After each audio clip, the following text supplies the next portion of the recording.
Today is Tuesday, September 29th, 2020. Coming up on Roland Martin Unfiltered. First presidential debate is tonight. Donald Trump versus Joe Biden. They'll meet at Case Western Reserve University in Cleveland. We'll break down what to expect tonight with Biden surrogate, Congressman Dwight Evans of Pennsylvania. House Democrats released an updated HEROES Act last night, which Mitch McConnell continued to hold up in the Senate. Yeah, he will. Also in Georgia, a federal court rules the use of a paper backup to prevent voter disenfranchisement is required. Also, a black freshman at Stephen F. Austin State University in Texas says she was set up by her white roommates, and it led to police officers storming her room in the middle of the night with guns drawn. The Mississippi father and son are behind bars after they used ATVs to chase down and attack two black teens on a Sunday night. In our Black Business segment, we'll meet the owner of a boutique hotel who is using it to house the homeless during the coronavirus pandemic. Also, we have new ads slamming Donald Trump. Plus, black men, how critical will their votes be in the 2020 election? We've got an all-black male panel for you. It is time to bring the funk on Roland Martin Unfiltered. Let's go. Whatever the biz, he's on it. Whatever it is, he's got the scoop, the fact, the find. And when it breaks, he's right on time and it's rolling. Best believe he's knowing. Putting it down from sports to news to politics. With entertainment just for kicks, he's rolling. It's on go, y'all. It's Roland Martin, rolling with Roland now. He's funky, he's fresh, he's real, the best, you know he's Roland Martin now.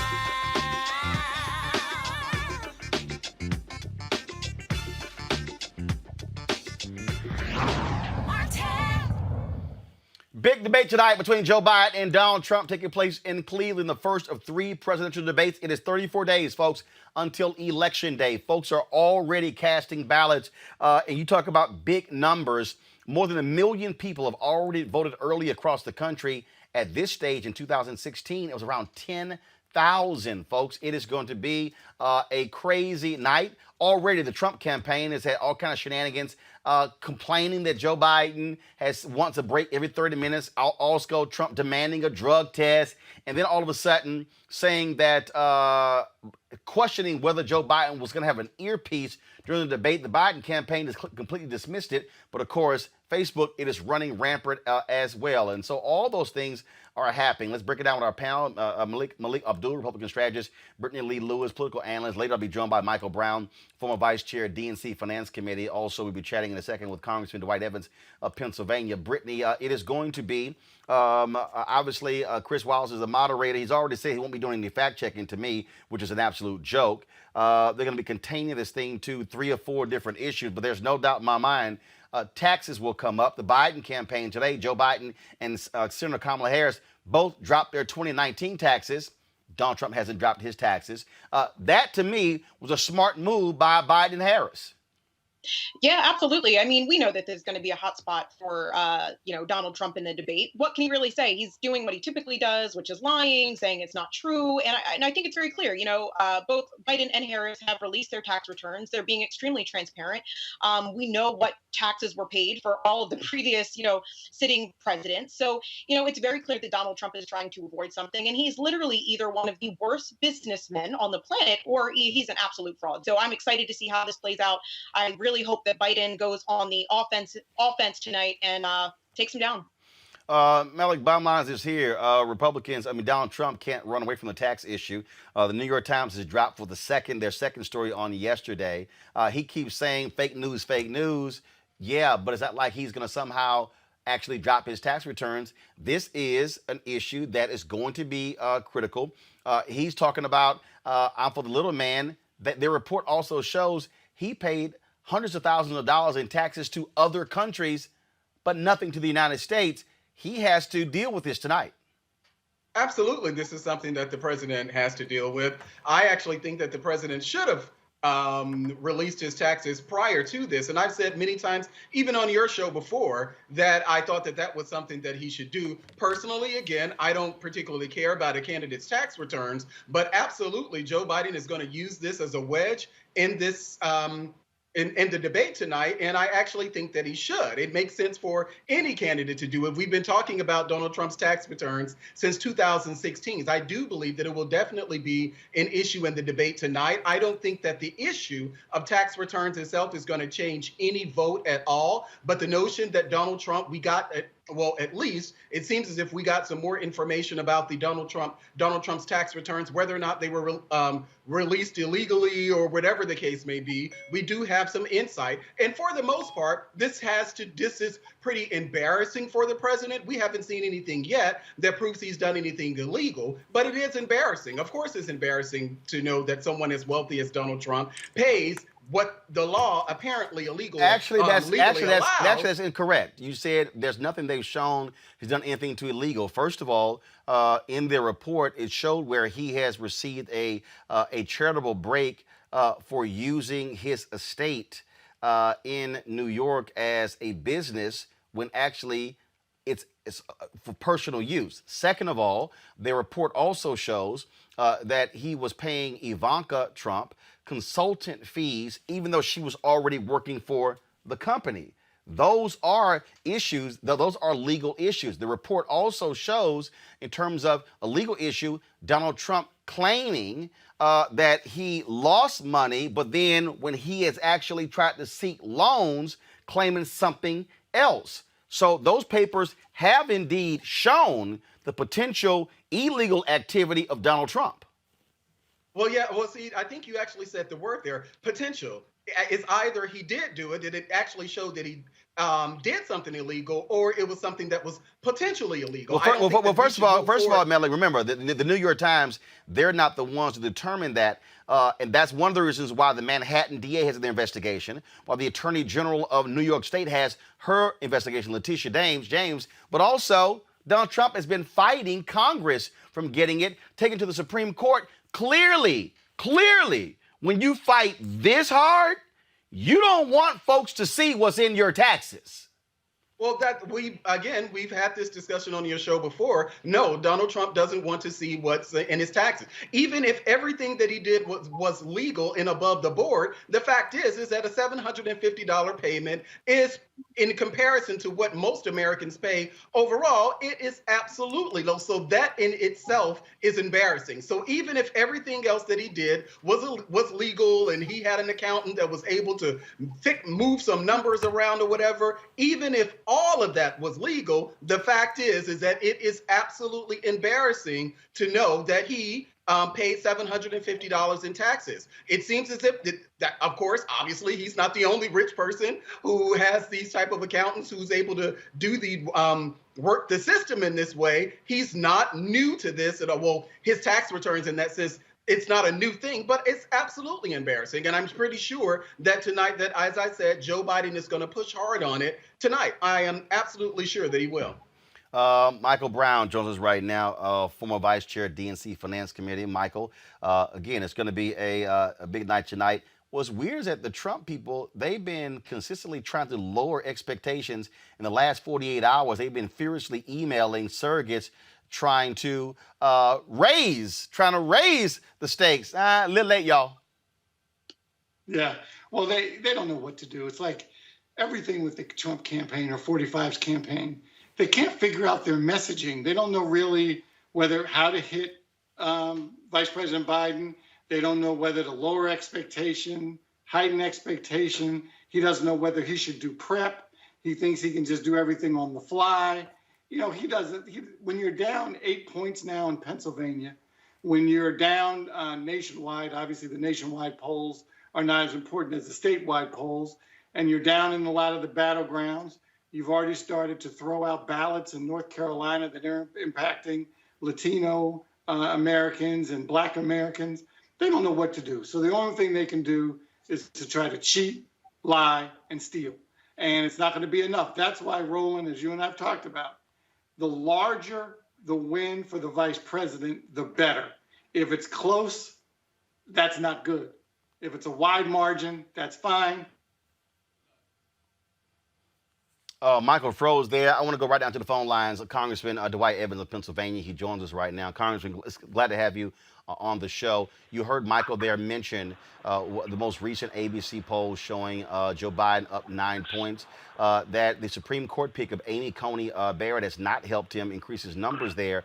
Also, we are seeing already a massive turnout in early voting. At this point in 2016, about 10,000 votes cast. Now more than a million. And in fact, I was looking at Ron Brownstein's breakdown showing that of the first time voters, a wide margin by Joe Biden over Donald Trump. Well, Roland, you're correct. In Pennsylvania, just today in Philadelphia, voting has begun in the process. This is the first time we've had voting by mail, and we have systems all set up in the city. But the main thing tonight, the vice president will be talking directly to the American people, and he'll be talking about his vision relating to this country. And there's a distinct difference between what the vice president will state and what the current occupant has stated. As you know, the vice president has talked about saving the health of people's lives. And when we talk about over 200,000 people have already died, and particularly the impact that it's had upon African American and essential workers. Need to keep that in mind. The vice president tried to tell the occupant of the White House about this problem back in March. He wrote an op-ed about it. He stated it. So he's been very clear. He has a plan. He has laid out that plan. And he specifically has talked about that. You may recall the occupant of the White House came to Philadelphia and said to African Americans, "What the hell do you have to lose?" That's exactly what he said. But you only look at his track record. You look at his recommendation of his budget. You look at what he has specifically said about African-American countries. You look at what he said about black women, people like Maxine Waters and others. It's clear that he is very inconsistent with his words. He will say anything to try to get elected. And it's very clear that the voters, in my case, I believe, will not be fooled by this. Pennsylvania obviously is critical because it was one of the three states that they would consider that the blue wall for Hillary Clinton in 2016, Pennsylvania, Michigan, as well as Wisconsin. Donald Trump won all three of those combined by around 78,000 votes. Of course, go to my iPad. Tomorrow, after this debate, Joe Biden is going to take a train tour through Ohio and Pennsylvania. This is one of the billboards that's going to be greeted in a town there in Pennsylvania. I'm a Republican. I'm a veteran. I'm voting for Joe Biden. What you're seeing here really play out, Congressman Evans, is that a lot of folks who are Republicans are crossing, and when you look at the numbers, Joe Biden is doing better among white voters in 2020 than Hillary Clinton did in 2016. Well, think about it. The former governor, who was a Republican, Tom Ridge, came out on Sunday. He was the governor of Pennsylvania. Well, first of all, not just governor, head of the Department of Homeland Security under President George W. Bush. He's around there, and he spoke his mind because he spoke about the country first. And he said, nowhere in good conscience could it be for Donald Trump. That should give you a little indicator that there's change that is coming. Vice President Biden and Senator Harris, that combination, that it sends a real clear message. Hey, look, even if you want to talk about The Rock, who is from Pennsylvania, he talks about them and the importance of them. I'm sharing with you there's a cross-section of people realizing that Vice President Biden is really talking about the soul of America, written by John Meacham. He understands that this country is too sacred and we cannot allow this democracy to be in Trump's hands for another 4 years. That's important. And if you look at the Supreme Court pick, who basically going to eliminate Obamacare, that's important to understand. In terms of Obamacare, what it means, particularly in the African-American community, the people who will be affected in this country, we can no longer accept and tolerate. And particularly in the African-American community, there is an awareness. The African-American community are very aware of the importance of this election. In my view, as one member of the Congressional Black Caucus, with Karen Bass and others, we understand the importance of this election. We're not going to take it for granted. I was just on a conference call on Sunday You mentioned North Carolina, Congressman Butterfield, in terms of outreach. So we are working everywhere. We're not taking anything for granted, and we understand the significance of this election. Congressman Dwight Evans of Pennsylvania, sir. We certainly appreciate it. Thank you so very much. Oh, hold on. Before we go, before you go, specifically, are black folks there organized and mobilized to ensure that we're not being susceptible to the naked envelope, that the procedures are being followed? Is that happening there in Pennsylvania? The answer is yes. We're not taking anything for granted. We're working around the clock because this president will steal, rob, any way he can to get back to that White House. We assure you we're going to work all around the clock to make sure that naked ballots or any other way of distracting is not going to be an impediment to us winning this election. All right, then. We certainly appreciate it. Thank you so very much, Congressman Evans. Thanks a lot. Look forward to having you back. Thank you. All right, folks. Again, when you look at, let's do this here. Let's go again. Not that many days left. Please pull up the early voting graphic because it's important we give this information out because, folks, again, if you haven't registered, you can't vote. So if you haven't registered, look, deadlines are coming up soon. Next week, the first set of deadlines. We're going to give this out every single day so you know exactly in your state what the registration deadline is. If y'all have the graphic, please, let's get it up. And so we want to have this every single day. So we're going to emphasize this because it's important you understand. Also, I want you guys to go to, again, I'm getting emails from people who are realizing that they have been purged. Some 300,000 people in Wisconsin have been purged. Greg Pallas has been talking about this. Are you on that purge list? I want you to go to vote.org. You'll see right here, 34 days left. Go to vote.org. Check your registration. I got an email from a guy today who said that he said his vote was like a status. It was pending. He also requested a mail ballot. I told him to immediately reach out to the state registrar in his state. I've had other people hit me, and they have said that same thing. They've been issues they've been having where they actually check the registration. They with a card in hand had been purged. So here are the deadlines. If you are in Alaska or Rhode Island, folks, your registration deadline is October 4th. That, folks, is Sunday. That's the deadline. If you're in Arizona, Arkansas, Florida, Georgia, Hawaii, Indiana, Kentucky, Louisiana, Mississippi, Ohio, South Carolina, Tennessee, and Texas, your deadlines to register to vote are Monday, October 5th. Look, huge implications if you're in Georgia. A new poll has come out showing that Raphael Warnock has now moved into second place behind Kelly Loeffler and for that U.S. Senate seat. He needs to be in the top two to advance to the runoff. And so we see that happening. You got to be registered. If you are there in Mississippi, Mike Espy is down 1 point to Cindy Hyde-Smith in Mississippi for the U.S. Senate race. You got to get registered, folks. Otherwise, you can't have an impact. If you are there in Ohio, we've got a number of races. You've got an African-American running for DA there. Hamilton County, where Cincinnati is, you got to get registered. South Carolina, Lindsey Graham's running against, Jamie Harrison's running against Lindsey Graham. You got to be registered. Same thing as a sister who's running in Tennessee. You got to be registered. Same thing in Texas. Illinois, your deadline is Tuesday, October 6th. Illinois, Nevada, and New Mexico. Wednesday, October 7th is Missouri. Then October 9th is Idaho, New York, North Carolina, Oklahoma, North Carolina. That's important because you got Cam Cunningham up against Tom Tillis there. Democrats could pick up a U.S. Senate seat. You also have African Americans running for other positions across the state. Democrats could also increase their majority on the state Supreme Court. And so all of those dates are critically important. Also, folks, an updated HEROES Act was released by the House Democrats. The new $2.2 trillion coronavirus relief package includes much of what was passed in the original bill in May. The bill includes another stimulus check to give to American families weekly federal unemployment benefits and student loan payment suspension. That, of course, is critically important, Brittany, because, again, the debate is coming up. Mitch McConnell, he's moving fast on the Supreme Court justice, has done nothing here.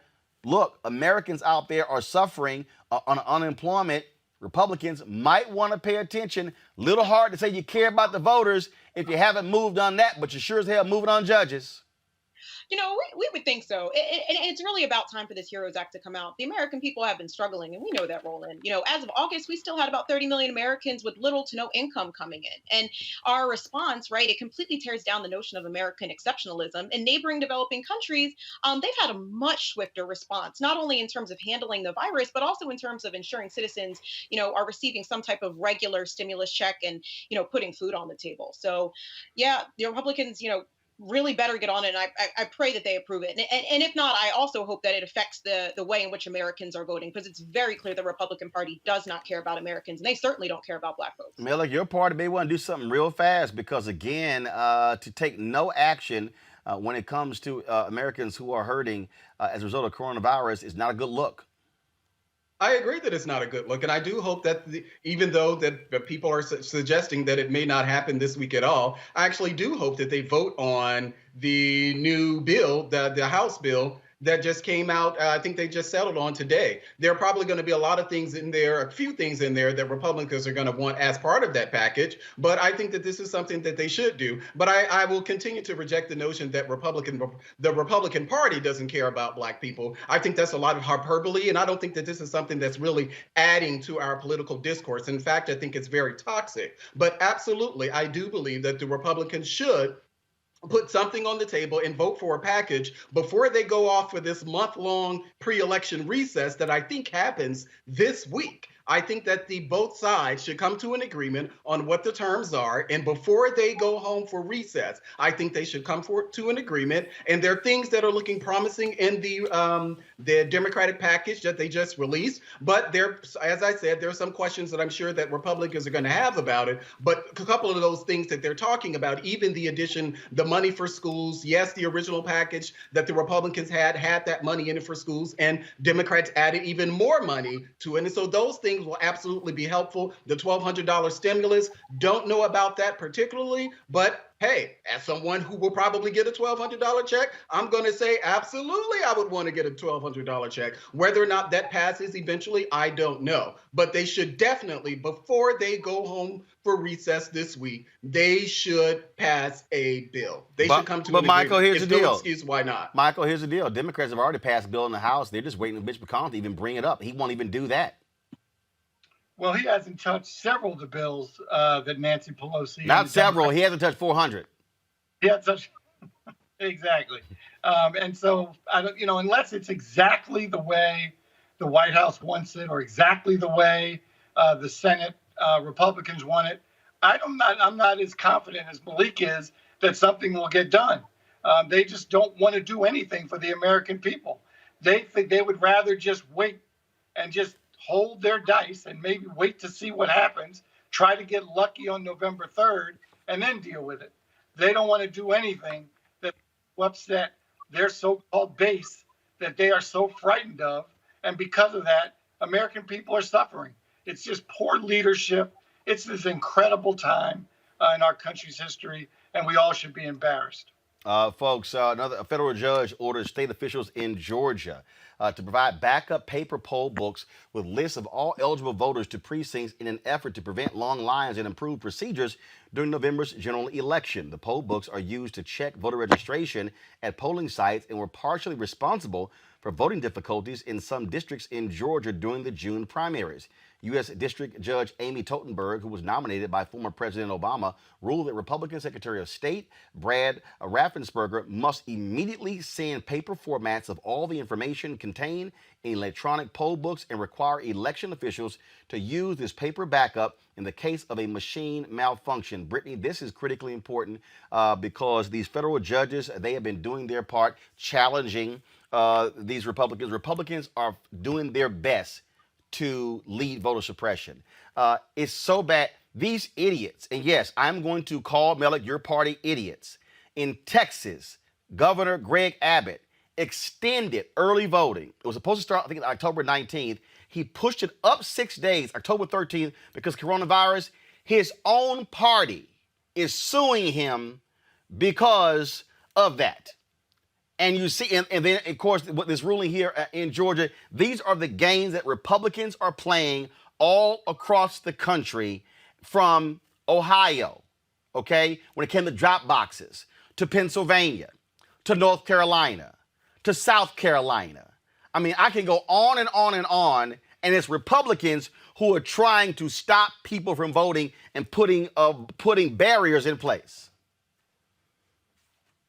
Absolutely. I mean, we know this. This isn't anything new. This is the game plan of the Republican Party, and it's just really excellent news for Georgia. Georgia has literally been ground zero, along with a bunch of other states, for voter suppression. And of course, you mentioned earlier, we could look at back in June. The state's largest newspaper summed up the crisis the morning after Tuesday's primary election in the state after all that chaos broke out. There's so much evidence of a system that is failing voters, which is supposed to be, a primary aspect of quote unquote American democracy. And I'm sorry, that is not malfunctioning machines, long lines, polling sites that have opened late with insufficient numbers of backup paper ballots. That's just not acceptable for something that is so important and supposed to be a cornerstone of American democracy. And of course, we know that these issues are only happening typically in, areas that are going to vote blue.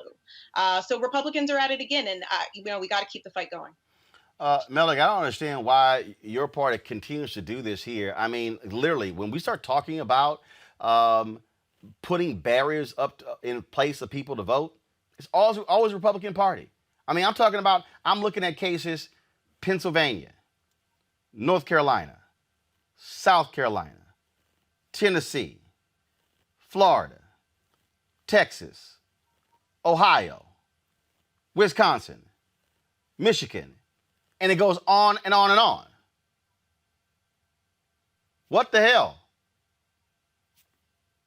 I think the judge's decision in Georgia, it makes perfect sense. We've seen just over the years, whether voter suppression or whatever you want to call it, we've seen over the years that there have been problems with these electronic ballots. So I think that it's a great thing, and and we should draw a distinction that they're not talking about, because I've seen people talk about this online. They're not talking about paper ballots. What the judge is actually talking about is a backup. I don't see any reason why there should not be a backup system, and not just in Georgia. That's because in the previous election, Brian Kemp, when he was Secretary of State, what they did was they actually erased the backup. They erased the servers. And so when the people were then challenging to understand it, you couldn't even get to it. Georgia, what Kemp and Republicans in Georgia have been doing has been an absolute abomination when it comes to voting there. They admitted not only purging 300,000 people, then with the ACLU went through it, 198,000 of the 300,000 that were purged in 2018 were illegal. They had not moved. And the Secretary of State admitted that they were not using a USPS approved vendor to actually handle the purge. Yeah, as I said, I think the decision by the judge is a good decision. I see no reason why there shouldn't be paper backups for any electronic system where we're talking about something as important as an election. I see no reason why there shouldn't be a paper backup system. So I don't have a problem with that at all. Look, bottom line is this here, Brittany. If you look at voter suppression anywhere in this country, it's Republicans who are at the front of it. I don't care what state we're talking about. Absolutely. And let's just call it what it is. Like, the Republican Party is an extension of, essentially white supremacy and cheating by any means necessary. And like you said, we see this in Republican-led spaces. So, we have to continue to push back against it. We have to do everything that's possible, because they're going to continue to cheat. So we need to show out and show up. One of the things that happened today I thought was really interesting is So the Trump campaign has been trying all kind of silly stuff when it comes to tonight's debate. Then you have this idiot, Jason Miller, who tried to attack the Biden campaign, saying they were trying to trade in secrecy. This is the same dude married who had an affair with a Trump staffer in 2016, eventually got her pregnant, and the fool won't even pay his child support. Owes around $35,000. Excuse me. He makes $35,000 a month, drives a Rolls Royce, won't even do that. Then Kayleigh McEnany, talk about again, stuck on stupid. She then jumps out there to criticize Joe Biden, saying, that he asked for a break every 30 minutes during tonight's debate, and then she goes, "Oh, there are no breaks for the leader of the free world." Melik, this is really how dumb can you be when your boss watches about 8 to 10 hours of TV a day, has executive time to almost 2 o'clock in the afternoon, and then has golfed more than anybody else in the first 3.5 years of his presidency? The Trump people may want to pump the brakes on trying to criticize somebody else taking breaks. Well, I don't think that we should be surprised at all that any campaign they're trying to win a news cycle. I'm pretty sure that you can pull out Joe Biden support and find a lot of idiotic Joe Biden supporters who've said a lot of stupid things that they're trying to win an election cycle and I'm speaking to talk about those things. I'm speaking specifically of tonight's debate, and then to right. So what I'm saying is, isn't it kind of silly to try to first of all, you gin up this whole deal about an earpiece, which is just stupid.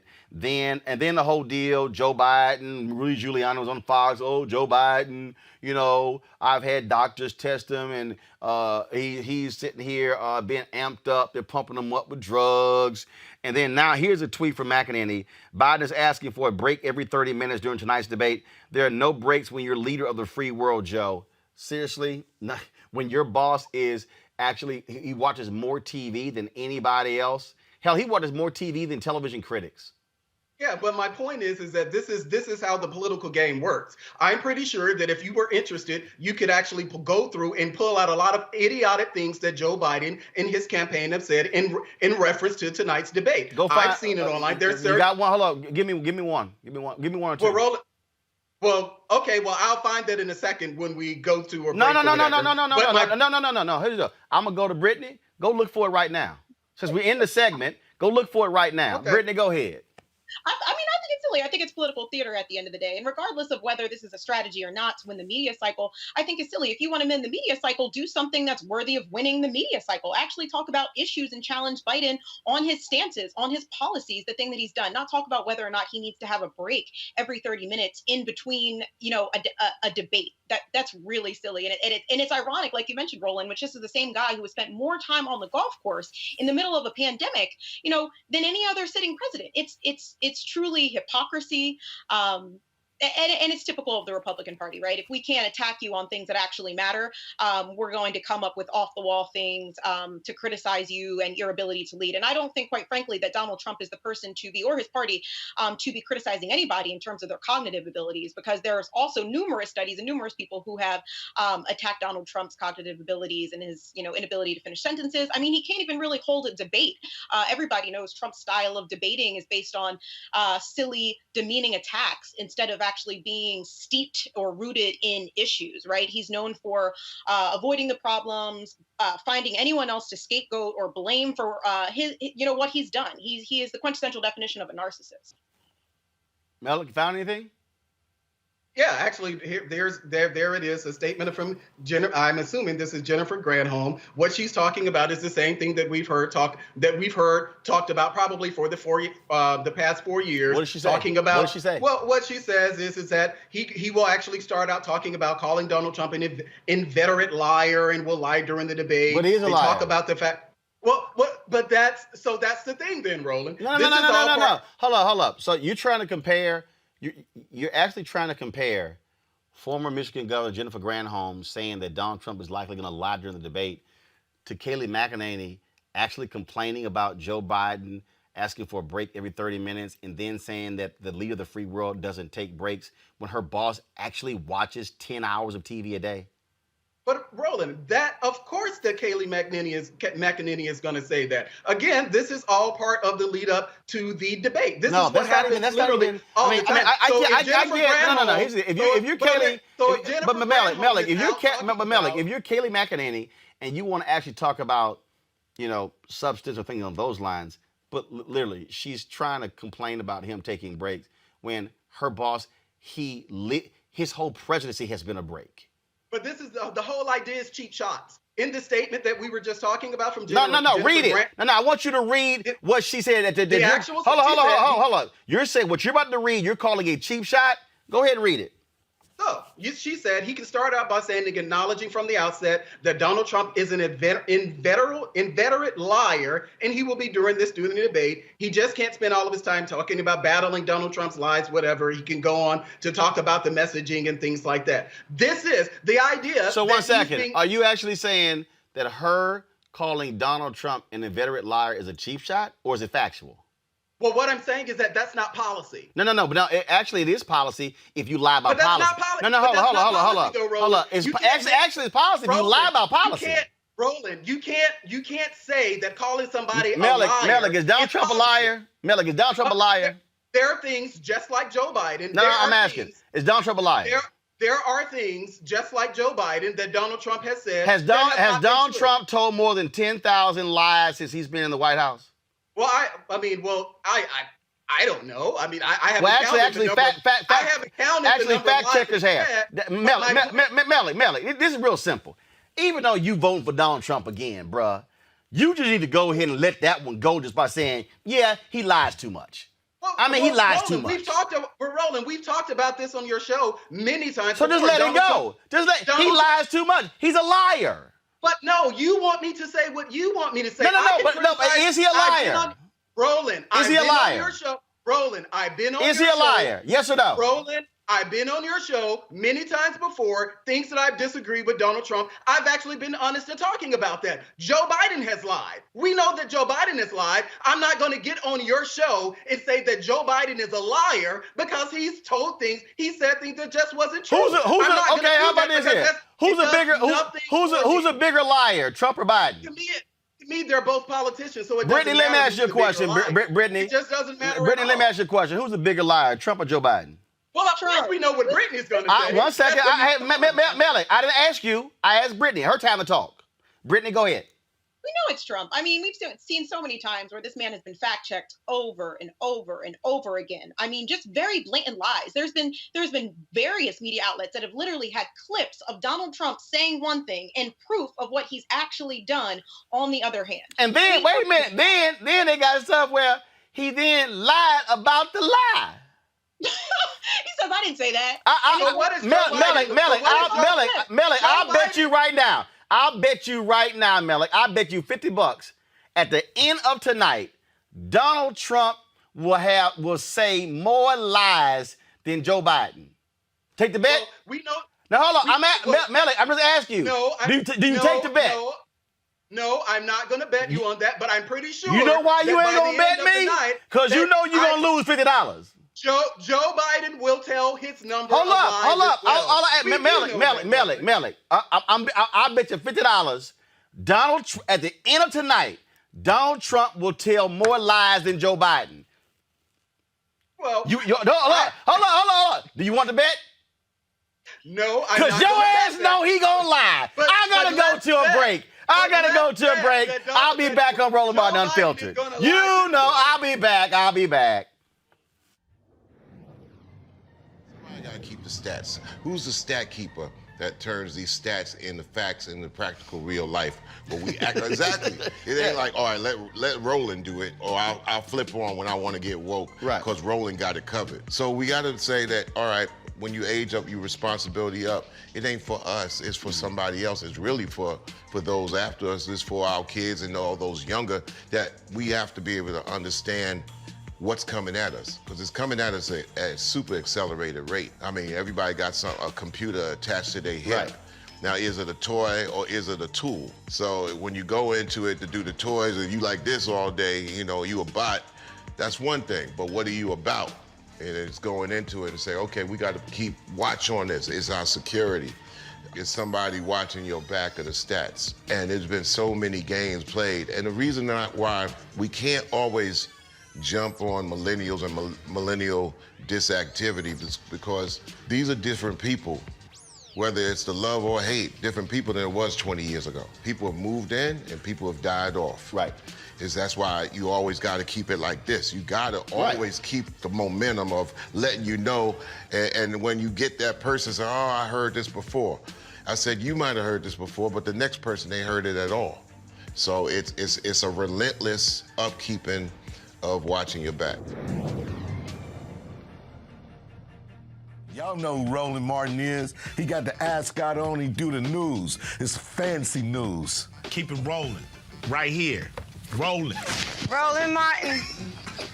Right now. You are watching Roland Martin, unfiltered. I mean, could it be any other way? Really? It's Roland Martin.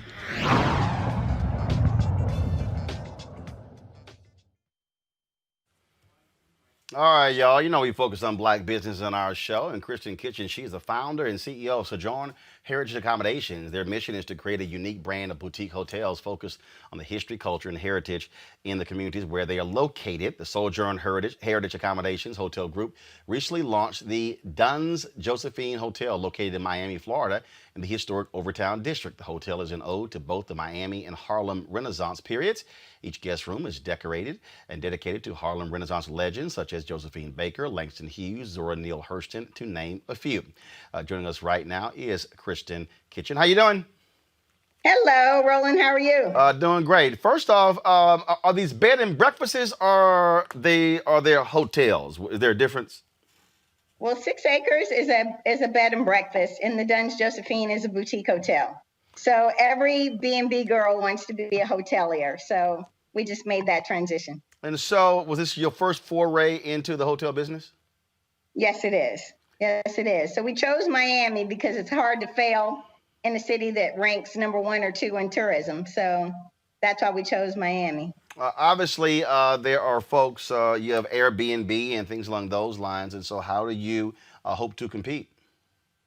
Well, we are competing very well. Our B&B in Cincinnati is, being heavily used by Airbnb because people do want to have an entire space. So that's actually working for us. In Miami, we've pivoted to a shelter, and we've been housing the homeless since day 1 of the pandemic. And why did you make that decision to house the homeless? Well, we are in a community that is going through a heavy gentrification, and we have several homeless people that are right in our community that we have met. We purpose to house the homeless as well, to hire the homeless to work at the hotel. So when the pandemic happened, I just reached out to the trust because we had already been in conversation with them about employment to see if they needed to reduce density in some of the shelters because of the pandemic. So it just worked out. I just decided, what can I do besides go down? This is one of the spaces where an increasing number of African Americans have been looking at the hospitality space. The reality is, black folks, we travel. We do those Absolutely. things along those lines. $90 billion we're going with annually. Mm-hmm. $90 billion we spend. And of course, one of the things that that folks are looking at is, and again, when people think about hotels, they think of obviously large hotels holding conventions, but the reality is the higher profit margins are in some of the smaller hotels. In terms of your focus, because with these two in these historic neighborhoods, are you looking to do more of this? Absolutely. Our goal is to expand the brand. So all of the Sojourn Heritage brand is built on African American history and culture.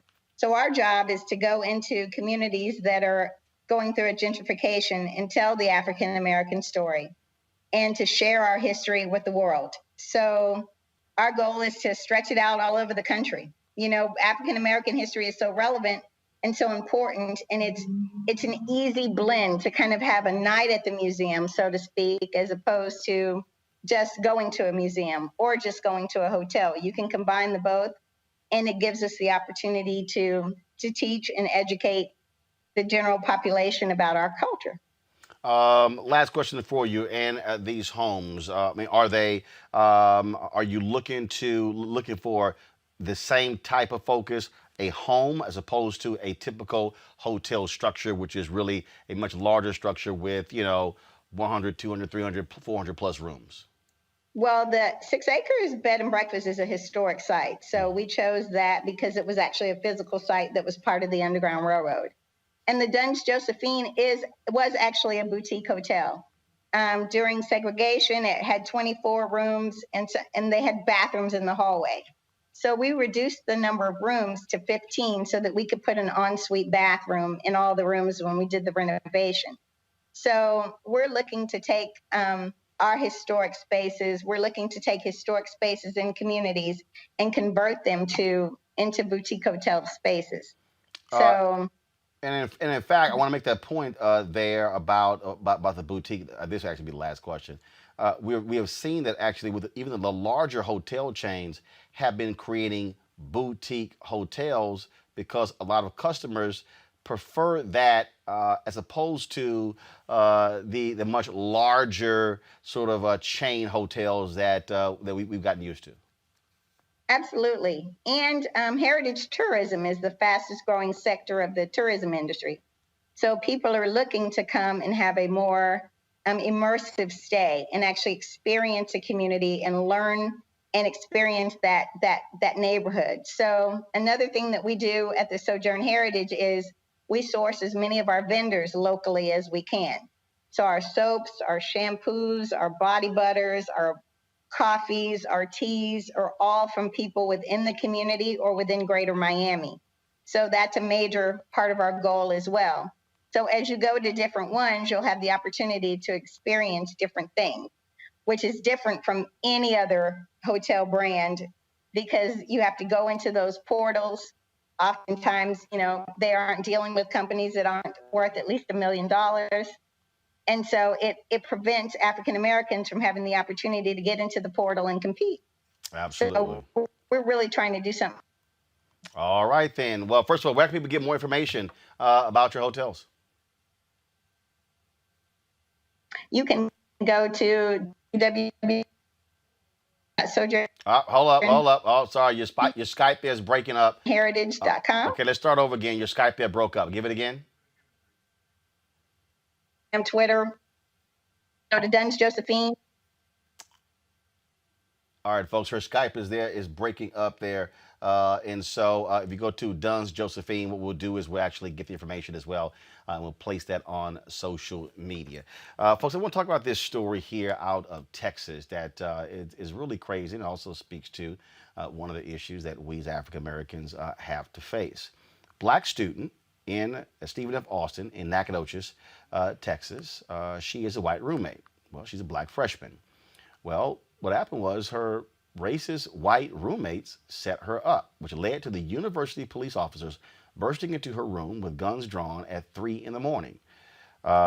Christine, first of all, her name is Christine. It's a really crazy story. Her 3 white roommates, along with as many as 7 other girls, told their resident assistant that she was trying to attack them. They falsely accused her of having scissors. The RA then called campus police, and cops showed up, guns drawn, at 3 o'clock in the morning. The family, they certainly want the university to step in. This is one of those stories, Brittany, that we've seen other places as well. I guess it was at Yale, I believe, where a white roommate was essentially, she was poisoning her black roommate. I mean, and we've had other stories as well of racism when it comes to college roommates.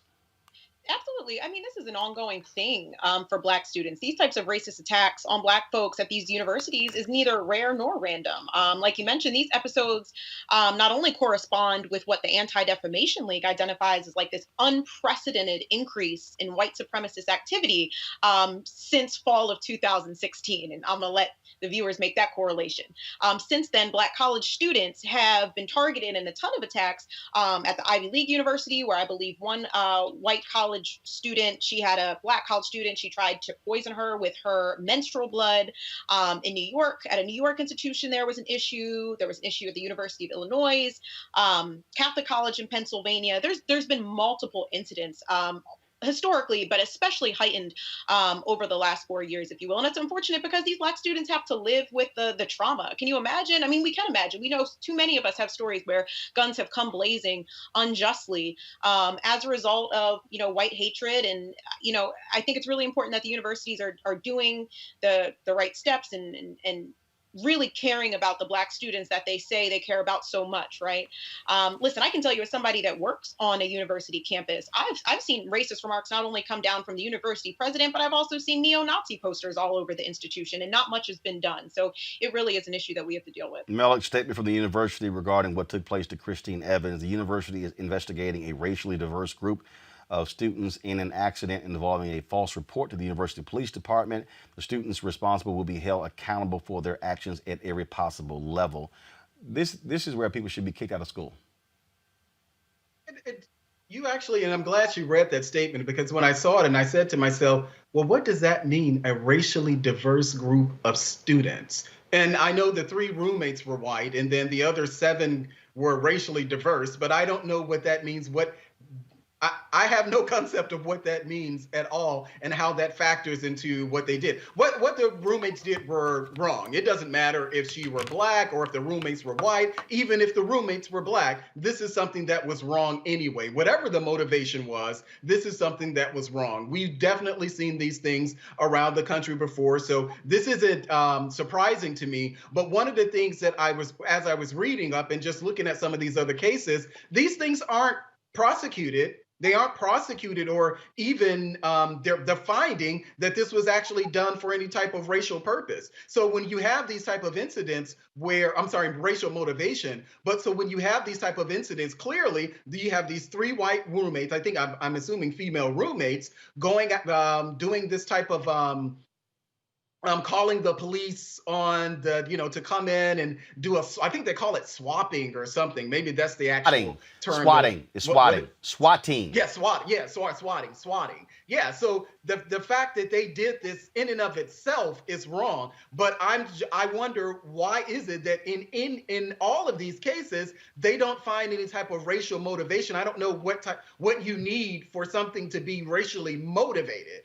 And that's what kind of got me about the case that was going on in Texas. Yes, we've seen this many times before. I think it was in Connecticut, I believe it was. It was in, and maybe that's where the white student called the authorities on a Black student who was napping on campus. What is that? It's easy. It's called being Black in America. That's what it's called. Yeah. It's called being Black in America. Yeah, but it's just so, it's like, even in the state of Connecticut, there's nothing in the findings of it to say that these type of things were racially motivated. So I just wonder, well, what is it that you have to prove? And I know at the federal level, it's a very high bar for proving hate crimes and things like that. But even on a state level, what is it that you have to do to prove that something was racially motivated? It seems like this is just the case in many of these all around the country. Yep, that's what it means to be Black in America. All right, folks, we certainly appreciate it. Thank you so very much for joining us on today's show. Got to go to a break. We come back. Early. Well, actually, we come back. We have a discussion, Black men and the 2020 election. I think they're checking to see if you can stay, Malik. We'll see. But we'll talk about that when we come back on Roland Martin Unfiltered. You want to support Roland Martin Unfiltered? Be sure to join our Bring the Funk fan club. Every dollar that you give to us supports our daily digital show. There's only one daily digital show out here that keeps it black and keep it real as Roland Martin Unfiltered. Support the Roland Martin Unfiltered daily digital show by going to RolandMartinUnfiltered.com. Our goal is to get 20,000 of our fans contributing $50 each for the whole year. You can make this possible. RolandMartinUnfiltered.com. All right, so a lot of y'all are always asking me about some of the pocket squares that I wear. Now, Robert don't have one on. Now, I don't particularly like the white pocket squares. I don't like even the silk ones. And so I was reading GQ magazine a number of years ago, and I saw this guy who had this pocket square here, and it looks like a flower.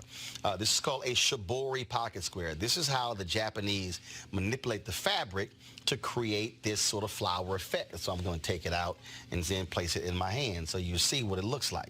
And I said, man, this is pretty cool. And so I tracked down, it took me a year to find a company that did it. And so they make these about 47 different colors. And so I love them because, again, as men, we don't have many accessories to wear, so we don't have many options. And so this is really a pretty cool pocket square. Now, what I love about this here is you saw when it's in the pocket, it gives you that flower effect like that.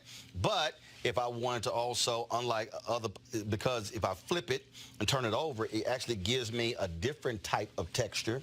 And so therefore it gives me a different look. So there you go. So if you actually want to get one of these Shibori pocket squares, we have them in 47 different colors. All you got to do is go to RolandSMartin.com/pocket squares. So it's RolandSMartin.com/pocket squares. All you got to do is go to my website and you can actually get this. Now, for those of you who are members of our Bring the Funk fan club, there's a discount for you to get our pocket squares. That's why you also got to be a part of our Bring the Funk fan club. And so that's what we want you to do. And so it's pretty cool. So if you want to jazz your look up, you can do that. In addition, y'all see me with some of the feather pocket squares. My sister, who's a designer, she actually makes these. They're all custom made. So when you also go to the website, you can also order one of the customized feather pocket squares right there at RolandSMartin.com/pocket squares. So please do so. And of course, it goes to support the show. And again, if you're a Bring the Funk fan club member, you get a discount. This is why you should join the fan club. It is because of protests that we have been able to make America better. We're the patriots who say we believe in this country and we believe that it can be about justice and equality for everybody. And we can't back up from that. Right. We can't allow anybody to intimidate us and call us violent and talk about somehow we are approaching the establishment in a terrible way. We can't allow them to take away our right to protest. Hey, what's up? This is Marlon Wayans. No, it's not Keenan. No, or as some of y'all say, Clignon. No, it's not Damien. It's really, it's not Damien because I do not have a bald head. It's one of the Wayans. It's not Winans because they have been coming up to go, hey, how you doing? I love the Winans. There's no BB and no CC in this family. There's Kiki and Damon.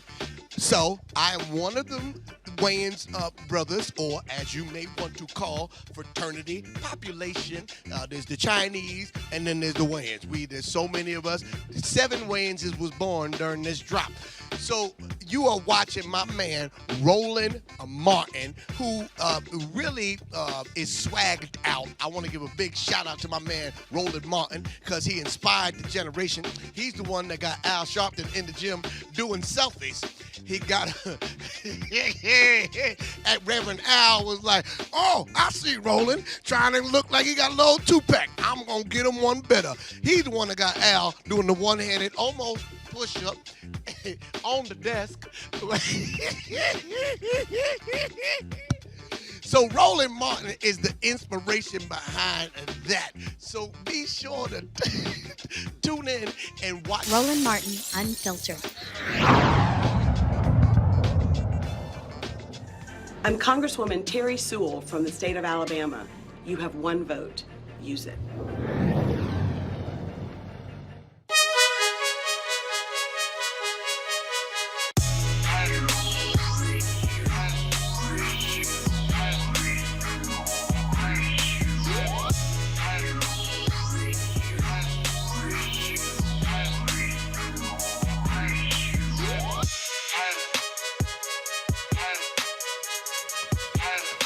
All right, folks at Seek.com, of course, they black-owned company founded by Mary Spiel. They have a couple of great products that you can actually get. This is their VR headset.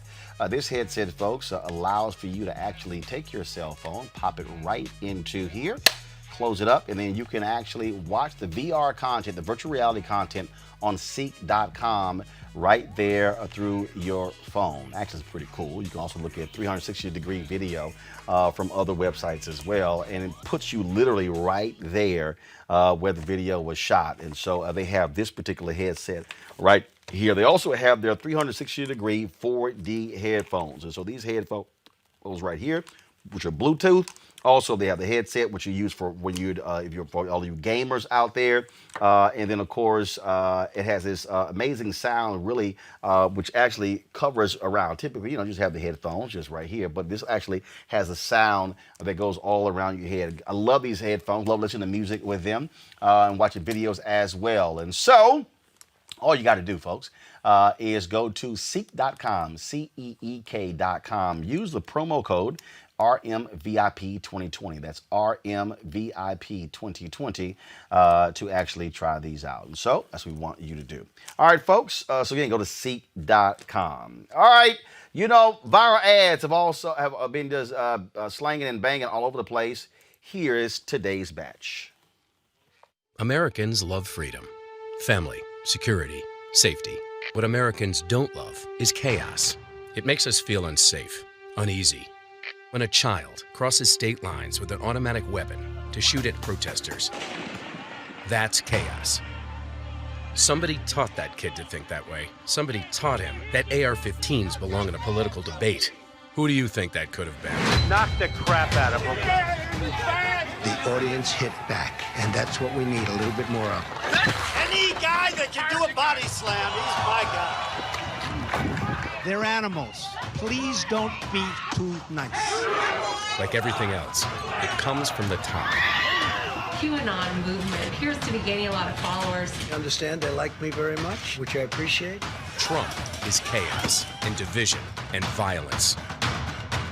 Can we take 4 more years? We have to stand against violence in every form it takes. The Democratic coalition is responsible for the content of this ad. Leadership is not just about sitting in the pilot seat. It's about knowing what you're doing and taking responsibility for it. Being prepared, ready, and able to handle anything that might come your way. I've been flying over this country for 53 years. 53 years of flights you'd never heard about, and one that you've heard everything about. They're calling it Miracle on the Hudson. Everyone on board, 155 people, make it out alive. My whole life prepared me for that moment. From my father, a naval officer in World War II, I learned the awesome responsibility of command. From my service as an Air Force officer and a fighter pilot, I knew that serving a cause greater than oneself is the highest calling. And it's in that highest calling of leadership that Donald Trump has failed us so miserably. Now it's up to us to overcome his attacks on our very democracy. Knowing nearly 250,000 Americans won't have a voice, casualties of his lethal lies and incompetence. 11 years ago, I was called to my moment. Now we are all called to this moment.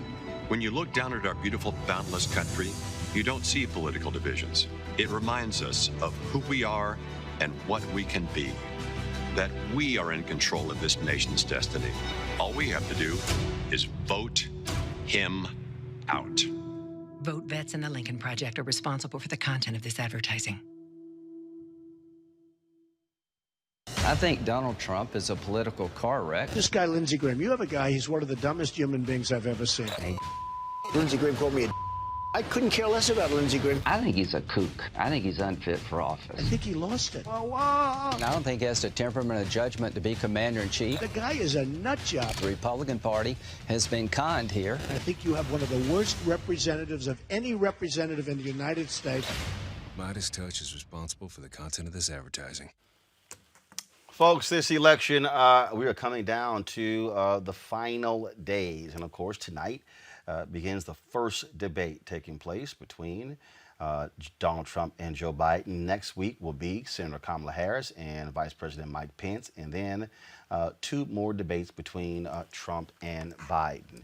A lot of attention on the Democratic side has been focused on black women, understandably so.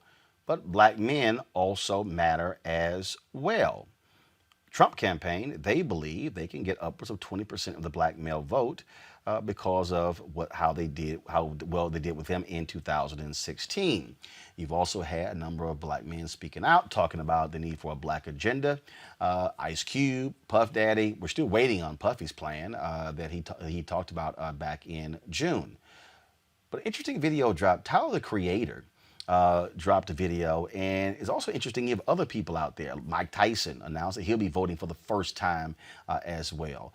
Snoop Dogg, same thing. But Tyler, the Creator, dropped this video to his 8 million Twitter followers about the importance of voting, and look, he cut right to the chase. Yo, it's T. Look, I know I'm the last person y'all should ever take advice from, but I'm reiterating what everyone else is saying. And please, please, if you are young and your fucking back don't hurt, go to them polls and cast a fucking vote. And I didn't give a fuck about none of this shit, just like a lot of y'all. This is actually going to be my first time voting, but I am on the other, I see the light. And a lot of y'all gonna be like, my vote doesn't matter, and they're gonna pick who they want. Yeah, you weird ass. Keep that up. Y'all was posting black squares and protesting from y'all phone and writes this and canceling everybody. Pull up. Y'all want a new DA? Pull up. Y'all want all these rights and shit? Then fucking pull up. The shit that I actually give a fuck about is more art in schools and more music classes in schools, and them changing the curriculum that they've had the same curriculum since 1442, judging everybody on the same shit. And I have female friends who need certain things, and I like being able to fuck on and marry whoever the fuck I want at any given moment. And if we want to keep some of those options, then we have to start somewhere. And I'm not a fucking encyclopedia on this shit, but I know one goddamn thing, that if we want any of that, then y'all know what to do. Y'all gotta pull up. Actually go to the polls, because some of that mail-in shit gonna try to call fraud. So if you could go to the polls, and I know them lines gonna be long and it's gonna be hot, but please, do that. All right? It's hot as fuck. And this is like my third take of this video. And yes, love. Then, of course, last month, that was Jaheim who, looking like I Dream of Jeannie with this video. I'm gonna get to this bag about this Trump. Trump has saved a lot of people, man. Face it, it is what it is. I don't give a damn who don't like it. Do your homework, because I'm going to post some more stuff. I'm going to wake y'all up. And, yeah, if it wasn't for Trump taking the stance that he's taken, you guys would have been done. Finished. Finito. Yes.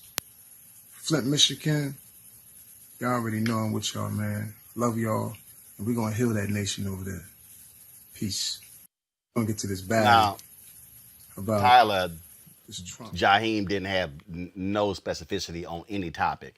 Let's talk about our panel. Anthony Coley, he's a political strategist, founder of Corner Office Strategies, worked, of course, as press secretary for the Treasury Secretary under President Barack Obama. Gary Chambers, he is the publisher, advocate for the Rouge Collection, Baton Rouge, Louisiana. Also, Bruce Franks, former Missouri State Representative. Glad to have y'all here. A little bit later, folks will be joined by a couple of other folks on the media side.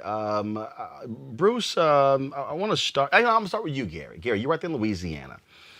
When they had the special election in Alabama, there was so much attention when the election was over about how black women put Senator Doug Jones over the top. 96% of black women voted for Doug Jones. But 93% of black men also voted for Doug Jones. And I heard from a number of different brothers who were saying, I'm sorry, did our votes count in this whole deal? And I go back to the 2012 election. There was a 9-point gap between black men and black women who voted for Obama over Romney. That swelled to 13% in 2016, Trump over Hillary Clinton.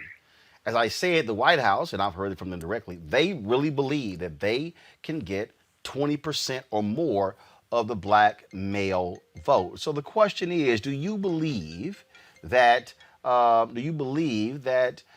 these campaigns are really targeting black men, or are they ignoring issues that are relevant specifically to black men?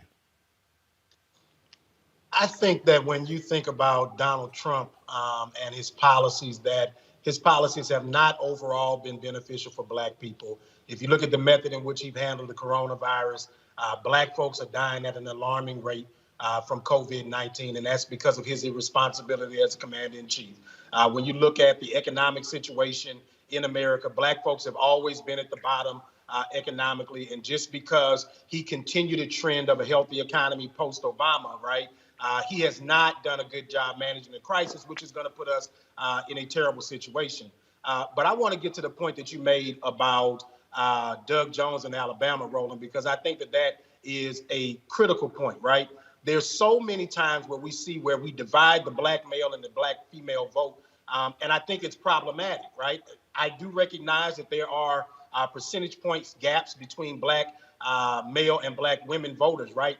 But at the end of the day, black men are still voting for Democrats in large, right? The majority of black men are voting the way that the majority of black women are voting. And I think that when we allow this divide to exist, what happens is people use the divisions that are created within our community to say, see, this is why I'm not voting that way, because they don't value my vote anyway. They're pitting the black woman and the black man against each other in this sliver of a way, but it works. And so the goal for Trump is to just get enough black folks not to vote for Biden or not to vote at all, right?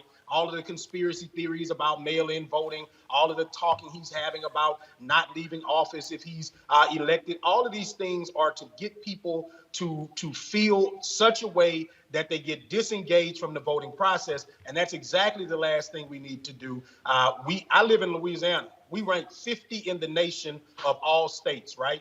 And so when you look at where we are, I can tell you that Republican policies do not work.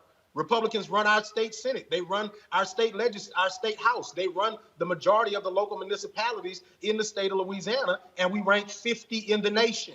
So Republican policies are terrible. They do not work.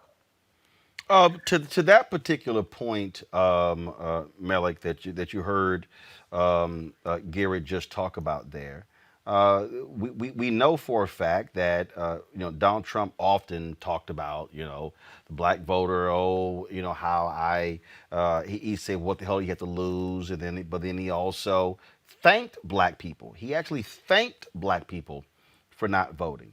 But the folks at Channel 4 in the UK, they dropped a 20-minute piece yesterday that actually detailed how the Trump campaign was attempting to deter black voters. The program was literally called Deterrence, where they marked areas where black people live, and they marked in terms of targeting them with messaging to keep them from voting. Here's some of that piece. There were Annettes in street after street. In Ward 111, 41% of identified voters were marked deterrence. Turnout fell from 81% in 2012 to 55%. In Ward 147, 40% were marked for deterrence. Turnout plunged from 83% in 2012 to just 63%. In Ward 109, 39% were marked for deterrence. Turnout fell from 79% in 2012 to 59% in 2016. Bridget and Tamara were also marked for deterrence. What do you remember about the 2016 election and your feelings about voting back then? Well, actually, I didn't vote. I really actually never vote. It turns out that both of you were on a list held by the Trump campaign in which they profiled people who lived in these areas, and they had you down to be deterred from voting. Yeah. They didn't want you to vote. Yeah, and that's very wrong because you're prejudging people. And I'm very upset about it because you're categorizing me and you're saying who I am in your eyes, and I'm really no one because you're already saying I can't make up my own mind. Well, should we have a look at what they thought they knew about you? Yeah. Is that your birthday? Yeah. Yeah? Mm-hmm. And that's your address? Yes, it is. So this is you we're talking about? Yeah.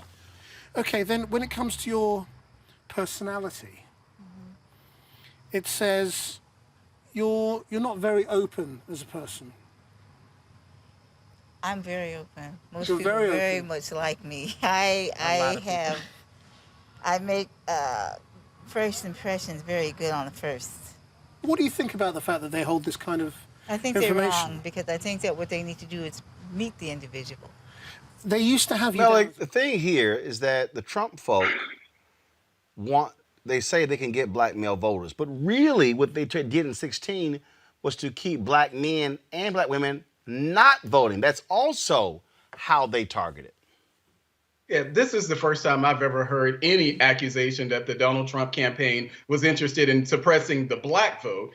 We have to remember that in 2016, Donald Trump got about 8% of the black vote, which was more than what Mitt Romney and John McCain got. I know that the Trump campaign has been actively trying to actually get more of the black vote, to the point, I wish they had actually talked to some black men in that clip you just showed. Well, actually, no, but you no, actually- let me be clear. Again, it's a 20-minute piece. They talk to a variety of people. We just simply play that. But again, they Channel 4 got the actual database from the Trump campaign, and where it said black voters, it said deterrence. Yeah. Yeah, I honestly have no context for that at all, Roland, to understand what deterrence, when I've worked on campaigns before. So I know how that when we're going out, we have voter lists, and they do have things that are likely voters, super voters, and things like that. The whole idea of a deterrence, I've literally never heard of that in any political campaign that I worked on. But to your point about the black male vote, I do believe that there is an opportunity there for Donald Trump in 2020, in addition to what it was in 2014. Yes, 2016, Donald Trump did get about, I think, 14 or so % of the black male vote, which was far exceeded what he got from black female vote. You made a point, and I think this is something that we need to understand. You made a point because people really don't talk about what happened with the black male vote versus 2008 with Barack Obama and 2012. In 2008, Barack Obama got about, I think, 95% of the black male vote, and I think about 96% of the black female vote. By the 2012 general election, I think Barack Obama got about 87 or so % of the black male vote. It wasn't because there was something inherently racist or anything about the Obama administration. It was about, I think, largely what we saw is that there was a lot of focus on black women, which it's valid. But if you think about some of the things that were going on through Barack Obama's administration, Trayvon Martin, Michael Brown, all of these people, John Crawford, you heard a lot of focus about how black women, how those black mothers felt, but you really didn't hear anything about Tracy, who was Trayvon Martin's father. You didn't hear a lot about Michael Brown's father. It was a lot of focus on that. I don't know. I don't know. First of all, that's not. I mean, I can tell you. I know I interviewed both of them. Well, Roland, I'm not done. I'm not done. I'm saying I interviewed both of them. I know they also spoke at different events, spoke at different rallies as well. But I also know, Anthony, how people do when you do PR, they would talk. They were in groupings called Mothers of the Movement. That's a part of that. So, Anthony, that's right. On this whole deal, in terms of, again, do you think that these campaigns have ignored black men, but have really been focused on, again, black women? Because let's be clear, black women also turn out more when it comes to elections. That's right. You need people to turn out. And so bottom line is, I'm going to focus on who comes out and who doesn't. Listen, let me tell you something. I was raised by a strong black woman, like so many folks here on this panel. If you want something done, go to a black woman. Black women get it done time and time again.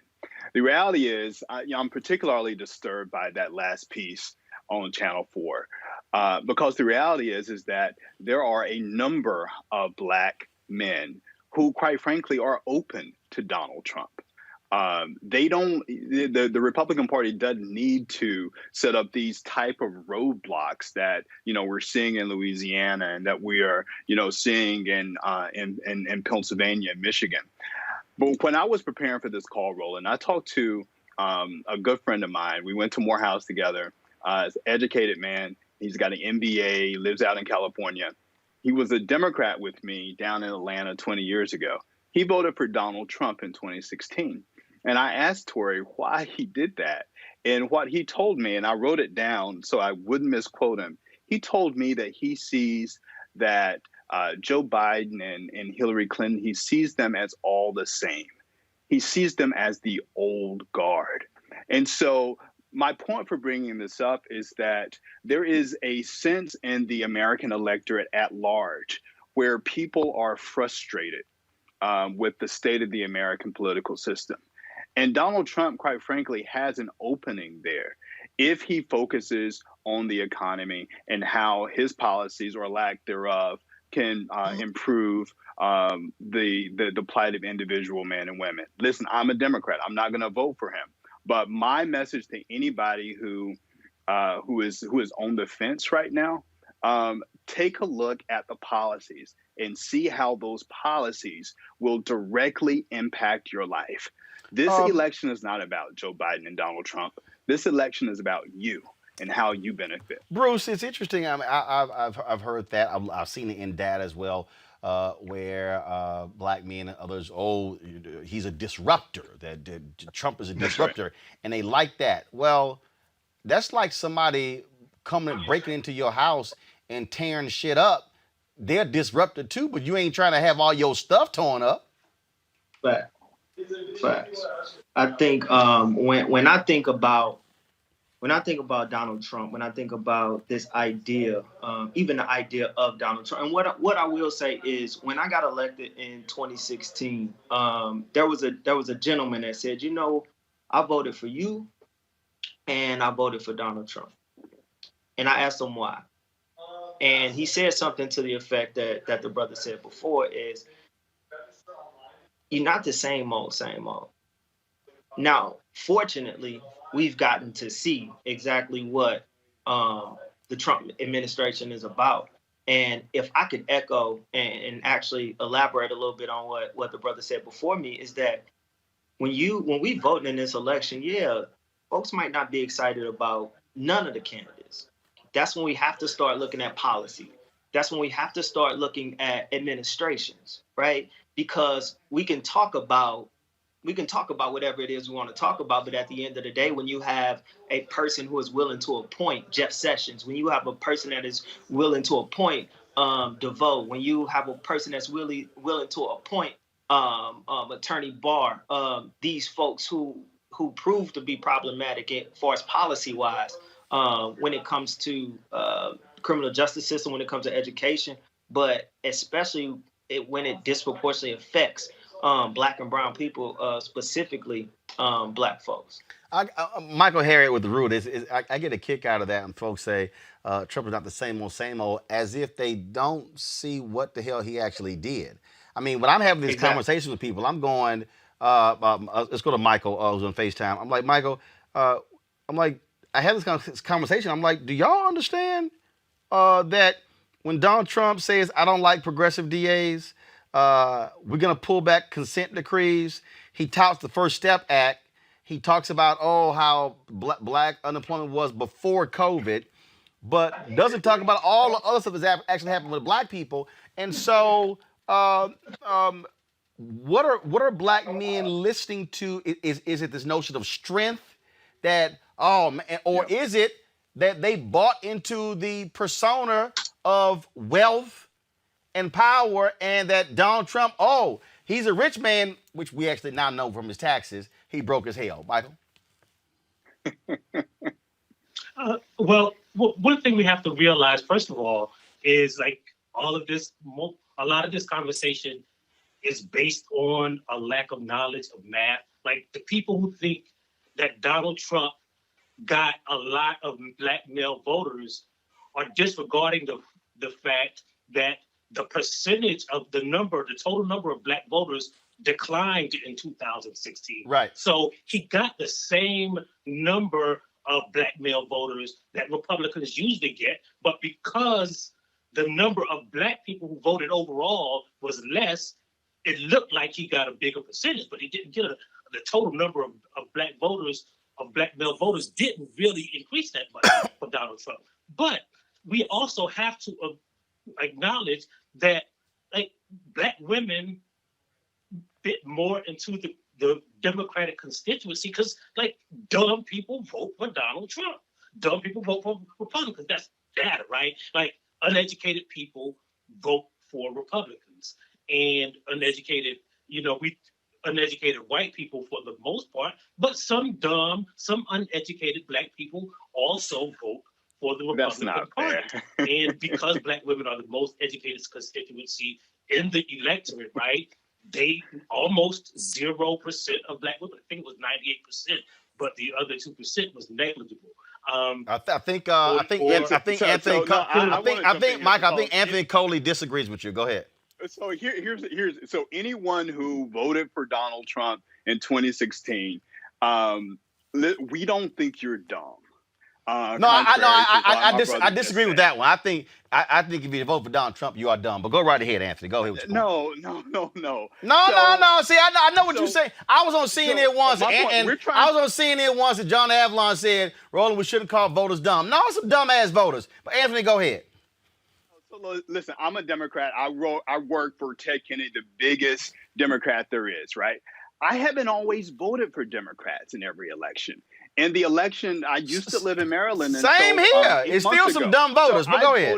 I voted for the 2 Republican governors on multiple occasions. My point is that people have to make the decision about who will best impact their lives in a fundamental way. And I think for the majority of black people, when you do that, when you take the time to look at the data and examine the proposals, I think Biden is the right choice for the overwhelming majority of black folks. But having said that, I don't think anyone who has a different view is dumb. I just think they have a different point of view. I want to get beyond this fact where if you don't agree with me, you're dumb or evil, because that's not what this campaign is about. This campaign is about each individual one of us. It's not about name calling. I think we got to get beyond that. The reason I'll say that, Gary, because bottom line is this here. Michael, go ahead. Michael, you trying to jump in? Right. Well, if we're going to be honest about the electorate, right? Like, we can acknowledge that some black men are socially conservative. Some black men are anti-gay. Some people are some black men are anti-abortion. And some of those people fit into the Donald Trump constituency also. But if we're going to be honest, we also have to admit that there are dumb people who believe that Donald Trump is smart, who believe that he worked hard and earned all of his money, who believe that he doesn't lie, who believe that he is a Christian. Those people are dumb, right? Like, if we're going to we don't have to vilify people and cast aspersions on them to say that the things that they believe are wrong. And if you consistently believe wrong things, then you are dumb. Like, that's the definition of dumb. So yeah, like, there are some socially conservative black voters. There are some people who don't agree with the Democratic majority or most black people. And then there are dumb people. And we have to acknowledge that some of the people who vote for Donald Trump are dumb. Gary, I do believe this is important, though. I do believe this is critical. And that is, when you look at disaffected folks, whether you are Joe Biden, Donald Trump, whether you're a Democrat, Republican Party, whether you are running for city council, state government, you do have to figure out, Gary. You got to figure out how to connect with people who believe the entire system has completely forgotten me. And I've heard that. Right. And if we can do one thing, stop thinking every black man is having a conversation in a barbershop. Go ahead. So when I go to the barbershop, I prefer a VIP experience where it's just me in the barbershop. So that is absolutely correct, Roland. Same here. I'm not in a whole lot of chatter when I go to the barber. However, for me, I do think that the Democratic Party does a great job targeting black women to go vote. I live in Baton Rouge. We have a black woman as the mayor. We have a host of black women. We had 5 black women on our city council at one time.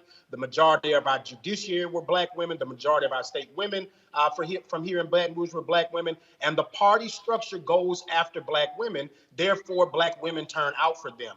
The party does not invest in black men the same way. They're not brunches for brothers for Biden, right? They're not, but there might be a brunch for women for Biden, right? There may be a host of Zoom calls with people. And I really have a question is, when is Joe Biden going to reach out to the Deep South in a way that's serious, right? Because regardless of what happens, he's going to want to have a sizable lead in the popular vote as well as win the Electoral College so that this is indisputable on election day, right? And if he does not have a large enough margin across the country, then that's where this is going to be decided in Trump's courts, right?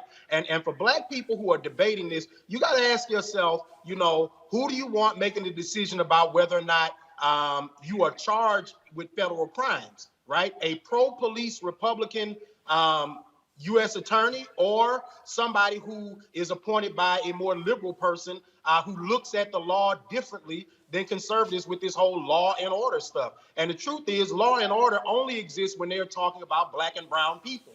There is no law and order when they talk about Kyle Rittenhouse in Kenosha, Wisconsin, right? When you talk about him, you have conservative white people that are raising hundreds of thousands of dollars to help this murderer, right? And so when we quantify these things, there's levels to this. And when you talk about whether or not Joe Biden is perfect, by no stretch of the imagination is he perfect. Are there questionable things in his past? Yes. But there's levels to this, okay? And Trump is a whole nother level of bigotry and ignorance that we cannot survive another 4 years. I'm going to bring in Terrain Walker, founder of Context Media. Terrain, I mean, I can tell you, I have specifically asked the Biden campaign to do a black male-only town hall. I've seen, and I take it back to last year. I personally asked nearly every Democratic candidate to do one of these events. The only person who came close to actually scheduling it was Pete Buttigieg. I asked all of them. Let me be clear for everybody out there.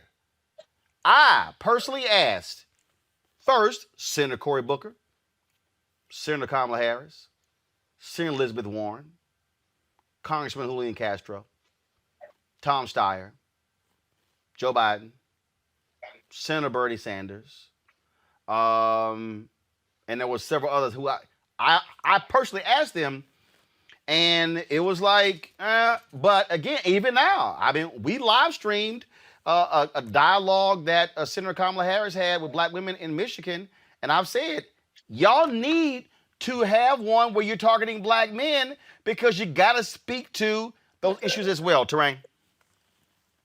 Yeah, I agree with you. I really feel like a lot of black men, I don't think they're necessarily going to vote for Trump, but a lot of black men feel like the DNC and the establishment Democrats have pretty much written them off. They feel like they are pretty much they have a lockdown. They have that voter base on lock, and they don't have to do anything special to kind of court that base. But I can tell you, I'm based in Atlanta, and which is the Deep South, even though it's Atlanta. And there is a lot of conversation among black men from all type of socioeconomic strata, from poor, wealthy, to working class. And a lot of them really feel abandoned and they feel rejected by the party. And this election is for this election and for Joe Biden to win, he's going to need every single vote. And they can't afford to take any vote for granted, not in the black community or not in any other community they want to reach. And I think that's the problem. They have to get serious about talking about policy that's going to definitely affect black males, whether it's economics, whether it's unemployment. Right now, the black male unemployment rate is 16.3%, according to the Department of Labor. 41% of black-owned businesses have been shuttered due to COVID. These are very serious issues that are going to affect black communities and black men. And if they don't start talking about that, a lot of black men feel like they're going to sit home, I believe. I'm going to go to Bruce next, and we're going to do this here. Michael, we're going to drop you for a second. We need to bring Melik back. We're going to put the two of you in a FaceTime group. So you're coming right back. Bruce, I want to go to you on this one here because, again, what we're talking about is messaging. We're talking about outreach. Bruce, what are you hearing out there that black men want to hear from candidates that they're not hearing? Right. And so for me, the black men that I'm surrounded by, right, the black men that I'm in communication with are the ones that are the unlikely voters. And they're the ones that want people to meet them where they at. they're not going to show up on your van list. They're not going to show up on your dedicated voter list.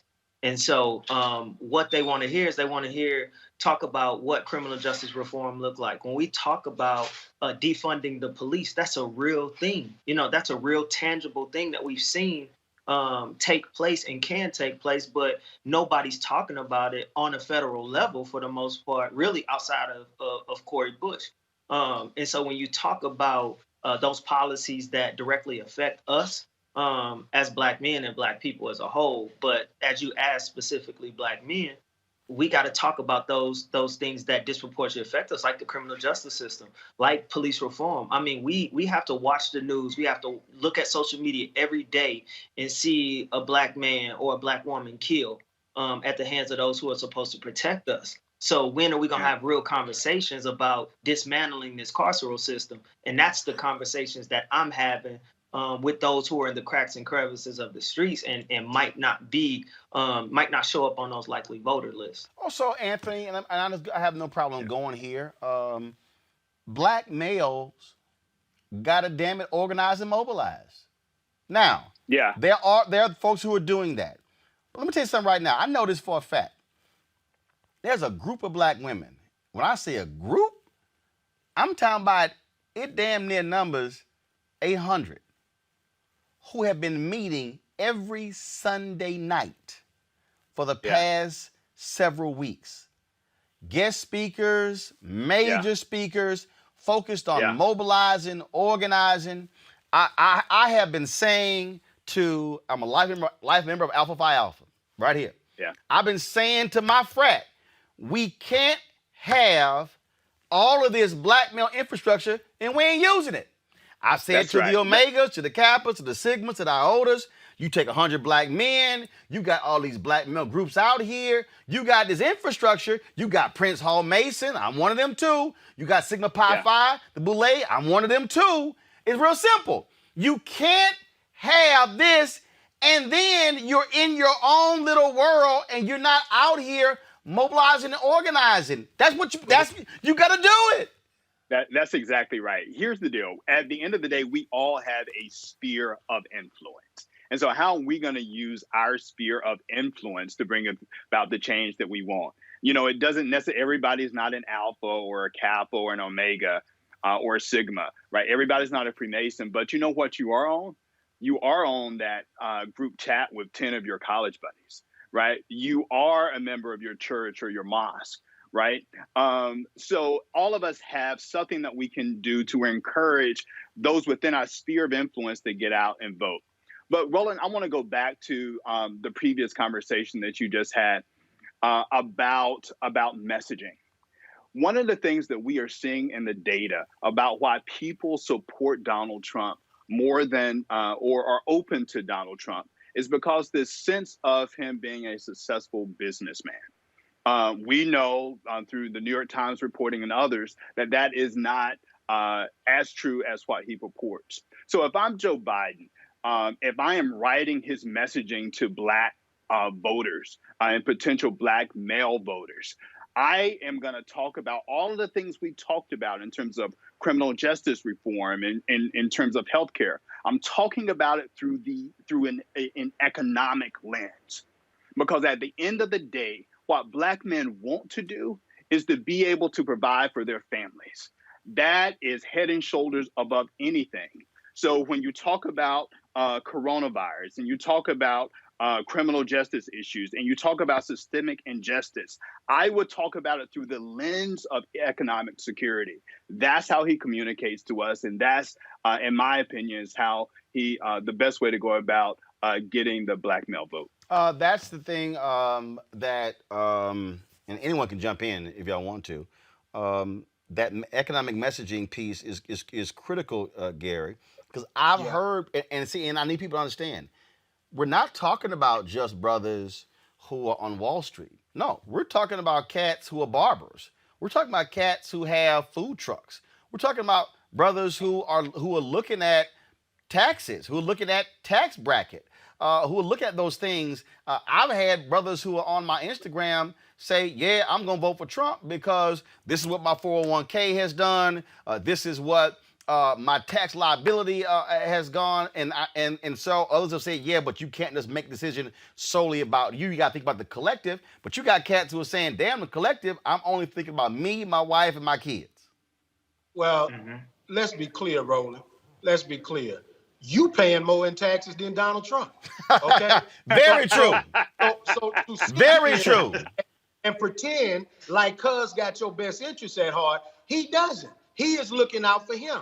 And if you adopt the same position as Donald Trump, all you are is a crook, a cheat, and a fraud to your community. From my position, right? I'm not going to tell anybody that you can't look out for your pocketbook. But what I will tell you is how much is Trump improving the contractual relationship between black businesses and the federal government, right? How much is Trump leaning in on Republican governors around the country and Republican mayors and telling them that we need you to do business with black entrepreneurs? Because I can tell you that many municipalities are less than 5 and 10%, if at any, contracts with black businesses. So don't tell me that you support me. Now, what I will tell you is Donald Trump, at minimum, does attempt to go after black men. He does sit there and say, what do you have to lose? I believe we have everything to lose supporting Donald Trump. And I'm going to tell you, as a black man who is building a business, who's providing for his family, trying to make it and move from one level to the next level, it is grossly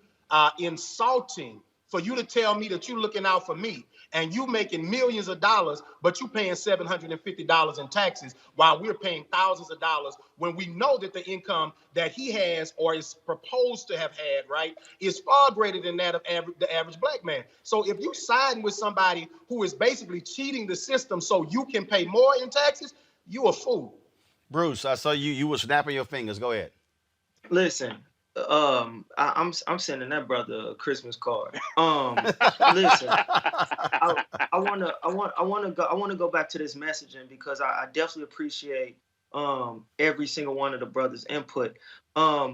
Economics is very important. And Roland, this is something you and I talked about our prior interview. Economics is very, very important. Do not get me wrong.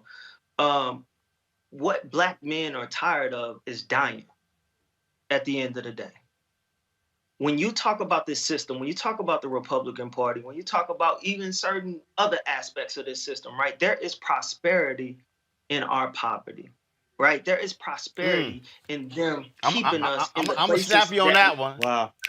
That was Listen, good. bro, when we talk about defunding the police, when we talk about criminal justice reform, when we talk about the carceral system, right, when we talk about mass incarceration, who benefits from mass incarceration?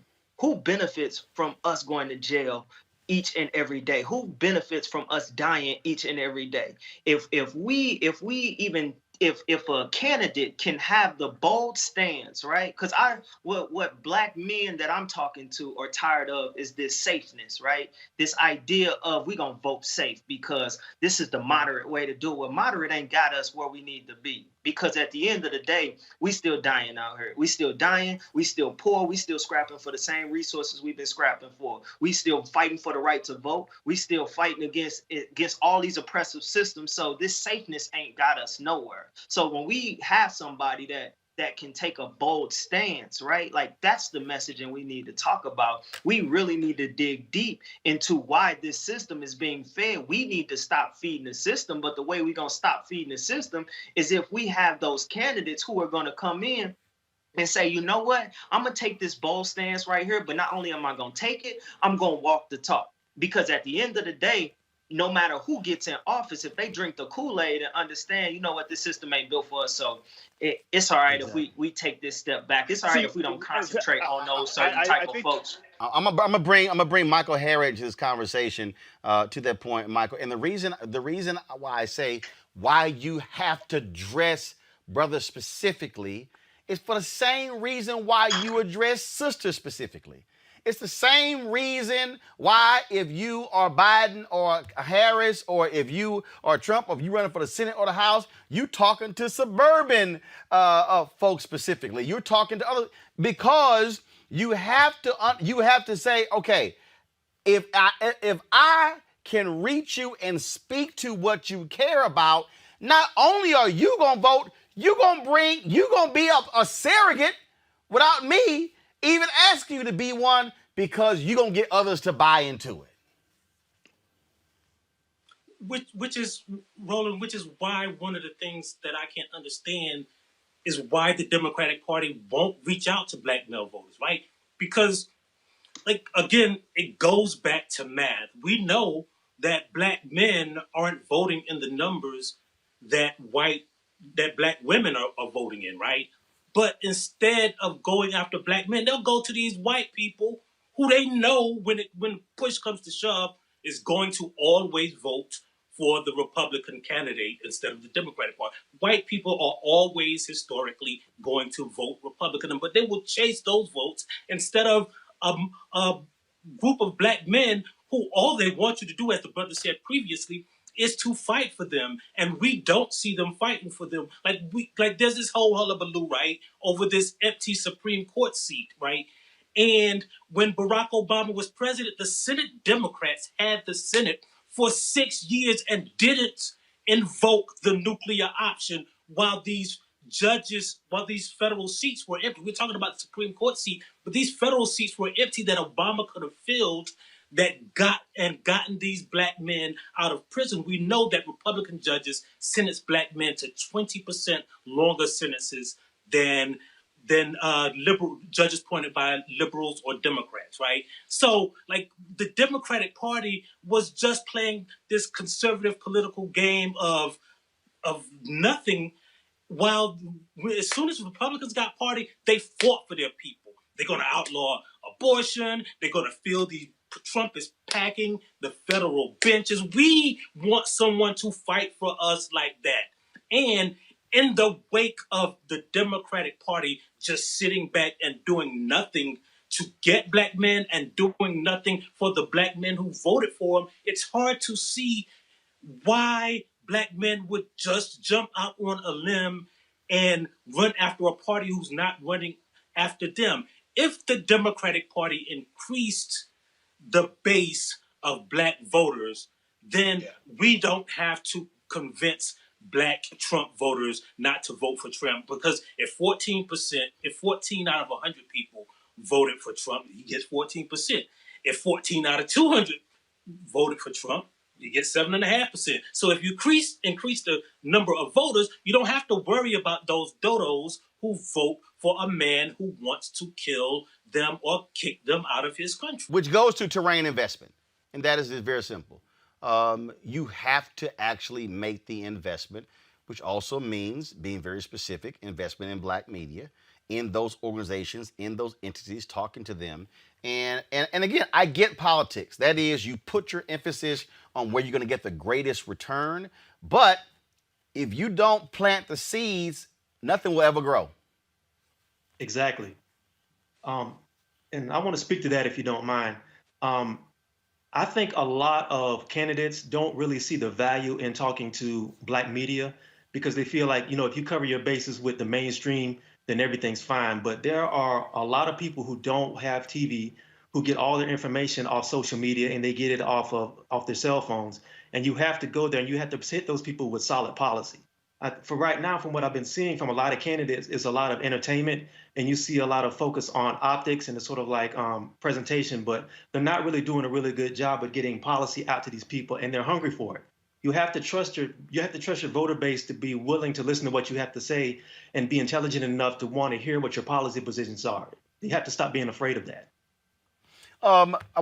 Anthony, this is I want to speak to you and Gary, because I think Gary comes at this from an activist point and you come at from the political class point.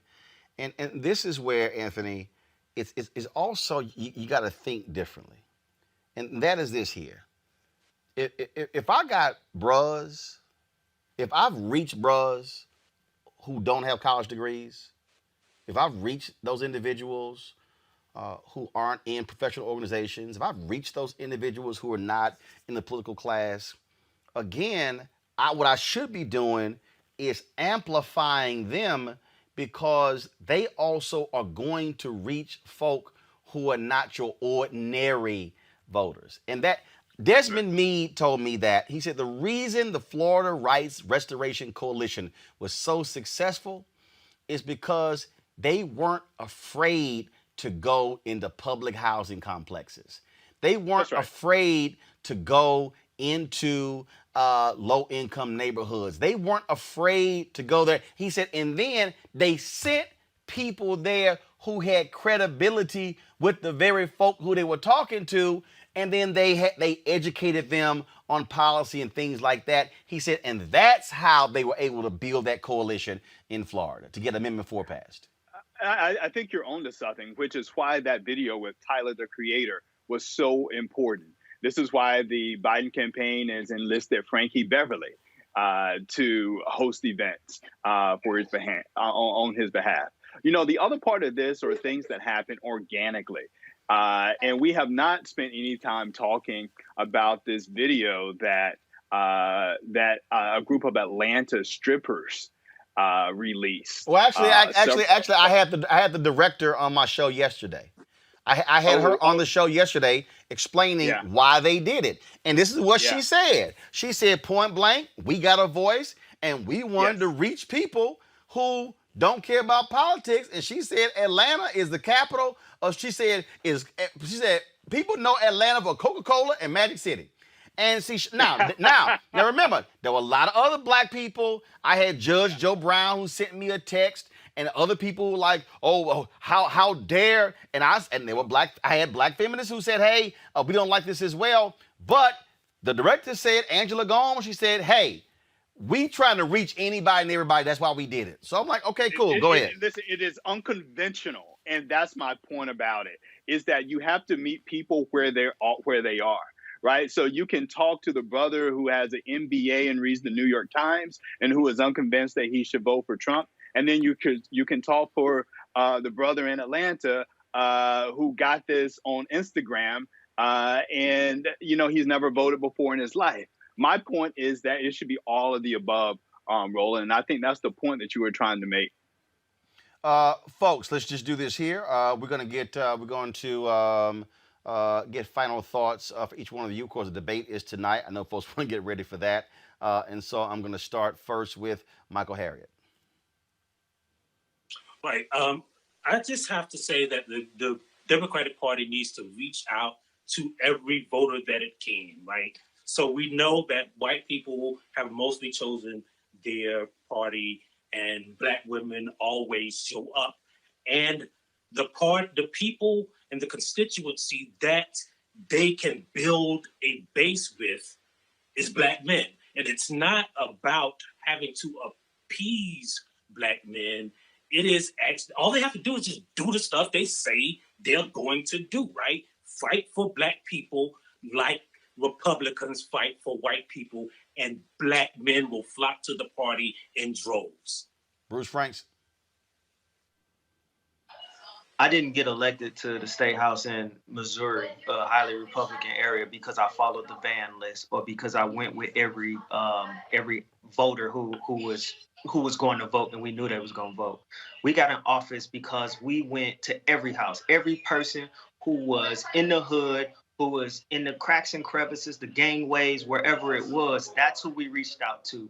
That's who we got in front of, and we let them know what we were going to do and how we were going to do it.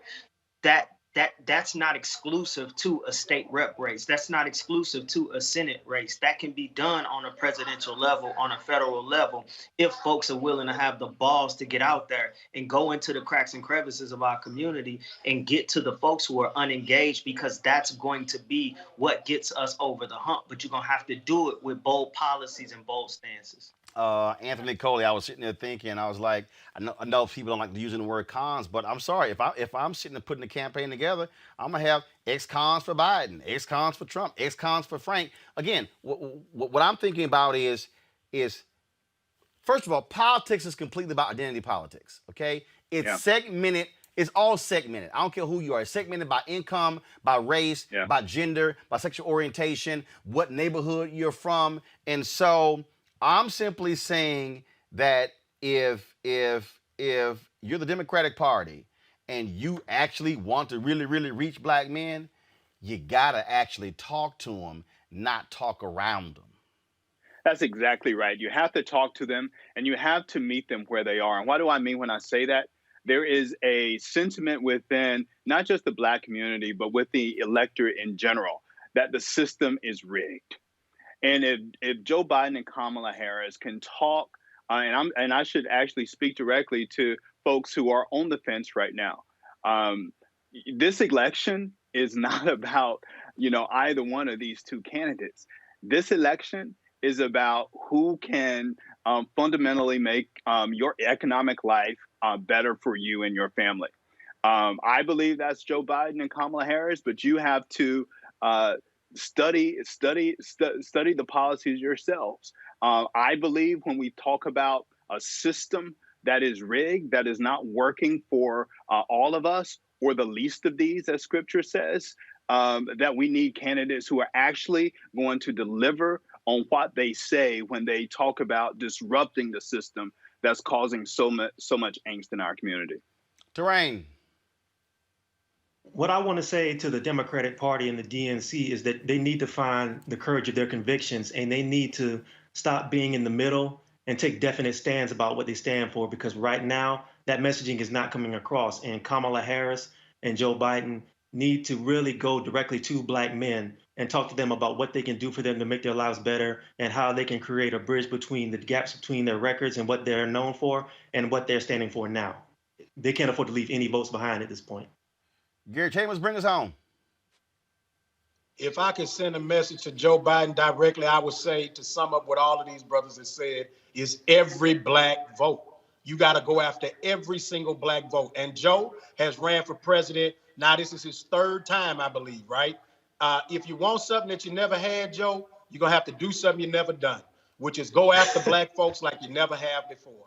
Not with pandering, but with policies, with ideas, and with credible people to Black men. Don't show up with every suit and tie that you can find. Don't show up with somebody with every degree that you can find. Show up with people that the people actually know. Show up with people that are actually doing the work in the community and fighting for change. And I believe you will see Black people begin to mobilize, because when you take us serious, we'll take you serious. I think very simple, and that is this here.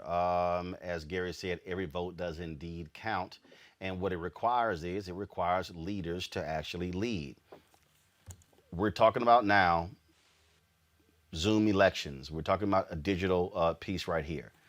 To me, this is where, if you're the campaigns, you speak directly to brothers.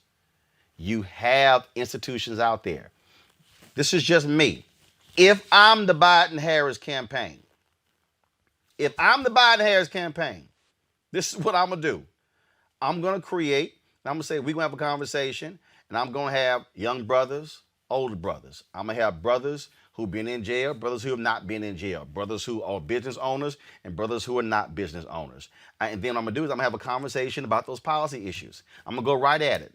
And I'm going to sit here and invite every fraternity, every male group, every church group, send it out and say, put them all on. Put them all on. Create that Zoom or Hop In or whatever platform you want to use, and then release the number and say you had 38,000 or 65,000 or 100,000 Black men on a call. This ain't hard. Just the other day, BET did a partnership with the Biden-Harris campaign where they had HBCU students asking her questions. It was 25 minutes. I'm saying it's all you got to do. You got Black men on the campaign. Plan it. Plan it. In the next 2 weeks, the Biden-Harris campaign should have a targeted deal. I've offered to moderate it. But it will never happen unless you're willing to do it. And that's what it boils down to. Michael Harriot, Anthony Coley, Terrain Walker, Gary Chambers, Bruce Franks, Malik Abdul, I appreciate all of you being with us, having this conversation. We will not be the last time we will have this conversation. I've had, and I've had all sisters on, and I've had all brothers on, so don't even try it. Y'all know how we roll. All right, folks, if you want to support Roland Martin Unfiltered, join our Bring the Funk fan club. Every dollar you give goes to support this show. Cash App is $RM Unfiltered. PayPal.me/R Martin Unfiltered. Venmo.com is /RM Unfiltered. You can also send, of course, a money order to New Vision Media, NU Vision Media Inc., 1625 K Street Northwest, Suite 400, Washington, D.C., 2006. I've had a lot of folks send us notes and things along those lines. Dear Roland, thank you, sir, for all you do to daily educate us. If I had millions of dollars, it would not be enough to thank you for your education, support, influence, and allegiance to our black and brown experience. God bless Larita Jones. Larita, I appreciate that as well. Let's see here. From Annette Caraway, she kept it simple. This is for the Bring the Funk fan club. Annette, I appreciate it. Thanks a lot. Let's see here. This letter comes from a brother, Democrat in a red state with the dumbest governor in existence, and that's saying something these days. Keep giving out that knowledge. Holla, Michael Newkirk, Sioux Falls, South Dakota. I ain't never been a brother in South Dakota, but I certainly appreciate that. Let's see this here. I'm trying. If the Democrats take the Senate back, White House, here's what I want to see from them. Take away judges in Supreme Court and lower-level judiciary. Let's see. Cut down term limits to 10 years for judges. Make Puerto Rico and D.C. a state. Very good as well. All right, let's see here. Dear Roland, thank you for sharing your knowledge and shining light with the into the recesses of our darkness. You are the oxygen we need to sustain our breathing right now. Please stay strong, stay bright, and stay woke. Respectfully, Gene Stewart. Gene, I appreciate that as well. Folks, y'all on YouTube, y'all can give right there to support what we do on YouTube as well. Or you can go to RolandMartinUnfiltered.com. Dear Roland Martin, thank you for being the first black newscast on Facebook and telling the real news. Alvin Young Jr. out of North Carolina. Alvin, I appreciate that, my brother. Let's see here. Roland, thank you for all you do. Keith Nickens, former U.S. Army infantry soldier. Keith, we thank you for your service. Keith, Roland, I first saw you on CNN, then I watched you on TV One. You left, and I was so hurt. I needed my Roland truth. I didn't do Facebook, Twitter, any of the other social media. However, after all the killing, I started speaking out on Facebook, and there is where I found my truth. Roland Martin again. Please use this to keep me awake since Trump woke Candace. That's too funny. Ronnie and Cheryl Woods. I appreciate it. Thanks a lot.